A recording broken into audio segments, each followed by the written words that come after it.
ಕೊಟ್ಟಾಗ ಭರದ ಛಾಯೆ ಆವರಿಸಿದಾಗ ನಮ್ಮ ಹಿರಿಯರು ಪ್ರಕೃತಿ ವಿಶೇಷವಾಗಿ ಪೂಜೆ ಮಾಡುವಂತಹ ಸಂಪ್ರದಾಯಗಳನ್ನು ಬೆಳೆಸಿಕೊಂಡು ಬಂದಿದ್ದು, ಈ ಬಾರಿ ಮಳೆಯ ಕೊರತೆಯಿಂದಾಗಿ ಬಿತ್ತನೆ ಕುಂಠಿತವಾಗುತ್ತದೆ. ವರ್ಣನ ಕೂಟಗಾಗಿ ಇಂದು ನಾವು ಗುಡ್ಡೆಕಲ್ಲಿಗೆ ವಿಶೇಷ ಪೂಜೆಯನ್ನ ಸಲ್ಲಿಸಿದ್ದೇವೆ ಎಂದು ಚಳ್ಳಕೆರೆ ಕೃಷಿ ಉತ್ಪನ್ನ ಮಾರುಕಟ್ಟೆಯ ದಳ್ಳಾಳರ ಸಂಘದ ಅಧ್ಯಕ್ಷ DM ತಿಪ್ಪೇಸ್ವಾಮಿ ಹೇಳಿದರು.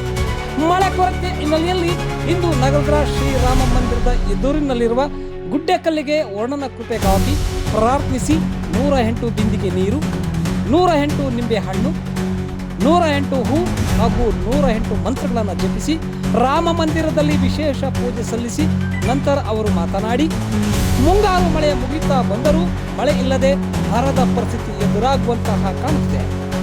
ಮಳೆ ಇಲ್ಲದೆ ಬಿತ್ತನೆ ತಡವಾಗುತ್ತದೆ. ಆದ ಕಾರಣ ವರ್ಣನ ಕೃಪೆಗಾಗಿ ನಾವು ಈ ವಿಶೇಷ ಪೂಜೆಯನ್ನು ಸಲ್ಲಿಸಿದ್ದೇವೆ. ಇದು ಒಂದು ಸಾಂಪ್ರದಾಯಿಕ ಮತ್ತು ನಂಬಿಕೆಯ ಆಚರಣೆಯಾಗಿದೆ ಎಂದರು.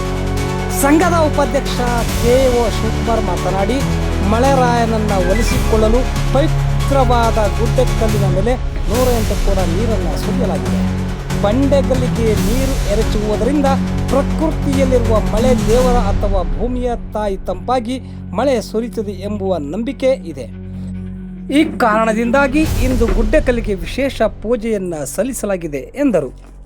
ದಲ್ಲಾಳರ ಸಂಘದ ವತಿಯಿಂದ ನಮ್ಮ ಪದಾಧಿಕಾರಿಗಳು ಮತ್ತು ನಮ್ಮ ದಲ್ಲಾಳರು ಮತ್ತು ಖರೀದಿದಾರರು ಮತ್ತು ರೈತರು ಎಲ್ಲರ ಪರವಾಗಿ ಈ ವರ್ಣ ಕೃಪೆಗಾಗಿ ಈ ದಿನ ಚಳ್ಳಕೆರೆಯ ಗುಡ್ಡೆಕಲ್ಲಿಗೆ ಪೂಜೆ ಮಾಡಬೇಕೆಂಬ ಪದ್ಧತಿ ಪ್ರಕಾರ ಸೋಮವಾರ ಒಳ್ಳೆಯ ದಿನ ಆಗಿರೋದ್ರಿಂದ ಇವತ್ತು ನಾವು ಎಲ್ಲ ದಲ್ಲಾಳರು ಸೇರಿ ಮತ್ತು ನಮ್ಮ ಸಂಘದ ವತಿಯಿಂದ ನಮ್ಮ ಗುಡ್ಡೆಕಲ್ಲಿಗೆ ಪೂಜೆ ಮಾಡುವ ಸಮಾರಂಭ ಇಟ್ಟುಕೊಂಡಿರ್ತೇವೆ.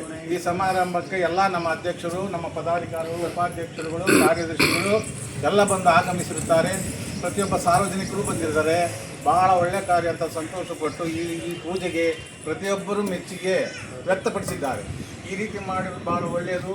ಮಳೆ ಬಂದೇ ಬರುತ್ತದೆ, ಯಾರು ಏನು ಎದೆ ಪಡುವ ವಿಚಾರವಲ್ಲ ಅಂತ ಹೇಳಿ ಪ್ರತಿಯೊಬ್ಬ ಮೆಚ್ಚುಗೆ ವ್ಯಕ್ತಪಡಿಸುತ್ತಾ ಮಳೆ ಪ್ರಾರ್ಥನೆಗಾಗಿ ಇದು ಬರೀ ನಮ್ಮ ಪ್ರದೇಶ ಅಂತೇನಿಲ್ಲ, ಪ್ರತಿ ಭಾಗದಲ್ಲೂ ಕೂಡ ಹಳ್ಳಿಗಳಲ್ಲಿ ಅಥವಾ ನಗರ ಪ್ರದೇಶದಲ್ಲೂ ಕೂಡ ಇಂಥ ಒಂದು ಗುಡ್ಡೆಕಲ್ಲಿನ ಪೂಜೆಯನ್ನು ಏರ್ಪಡಿಸ್ತವೆ. ಯಾಕೆ ಅಂತಂದರೆ ಇದು ಗ್ರಾಮ ಅಂತಂದರೆ ಮೊದಲಿಗೆ ಗ್ರಾಮ ಕಟ್ಟುವಾಗ ಕೂಡ ಅದ್ರ ಪೂಜೆ ಮಾಡಿ ನಾವು ಸ್ಟಾರ್ಟ್ ಮಾಡಿರ್ತೇವೆ.